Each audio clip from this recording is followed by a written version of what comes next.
In 1861, in a quaint English village, four sisters Clara, Eliza, Beatrice, and Rose lived in a cozy home. Clara, the eldest, and Eliza planned to attend a dance at their friend Margaret's house. While styling Clara's hair, Eliza accidentally singed it, though the damage was minor. As it was Eliza's first dance, Clara outlined proper etiquette: don't speak too quickly, avoid flirting, and refrain from overly praising the gentleman. At the party, Eliza, tomboyish and reserved, unlike the graceful Clara, felt out of place and watched her sister dance. Seeking solitude, she met Theodore, a wealthy neighbor's son, and they bonded over shared stories: her father at war, his parents deceased. They danced privately when Clara, having sprained her ankle, needed help home. Theodore escorted them, and their mother, Marianne, welcomed him warmly, touching his heart with their family's warmth.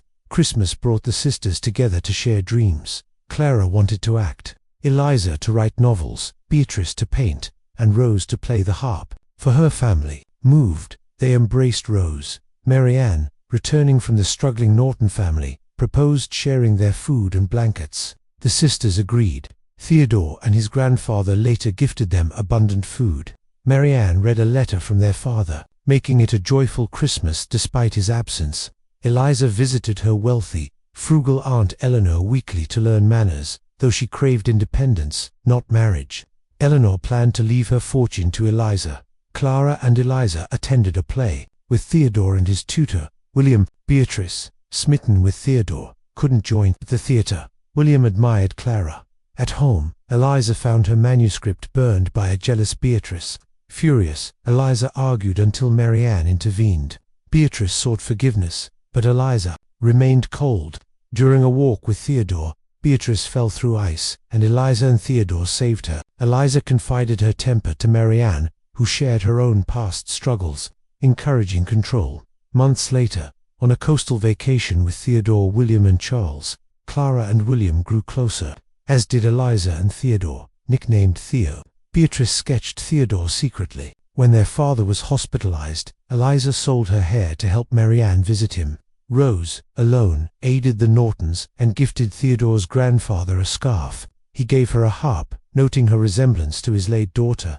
Rose fell ill with a contagious flu requiring quarantine. Beatrice stayed with Eleanor, who offered to train her as her heir. Rose's condition worsened, but Marianne's care helped her recover. The next Christmas, Theodore brought their father home. At Clara and William's wedding, Eliza urged Clara to pursue acting, but Clara chose love. Theodore proposed to Eliza, who rejected him, valuing independence. 7 years later, in London, Eliza faced gender bias pitching her script, but agreed to a happier ending for publication. Friedrich, a professor, saved her from a fire and admired her ambition. His critique of her work angered her, but they later reconciled. In Florence, Beatrice, living with Eleanor, learned of Rose's illness but stayed. She met Theodore, who proposed after discovering her old painting of him. Feeling like a rebound, she refused. Rejecting Charles's proposal, she defied Eleanor. Eliza returned home for Rose, jealous of Beatrice's meeting with Theodore. Rose urged Eliza to write, but her condition worsened, and she died. Devastated, Eliza wrote 4 sisters for Rose. Theodore arrived with Beatrice, married, shocking Eliza. She comforted Theodore's grandfather, grieving Rose. Eliza finished her novel, submitting it under her name. Friedrich apologized, and at her family's urging, she confessed her love at the station, reciprocated with a kiss. Eleanor left her estate to Eliza, who opened a school with her family and Friedrich. Her novel, published, honored Rose's memory.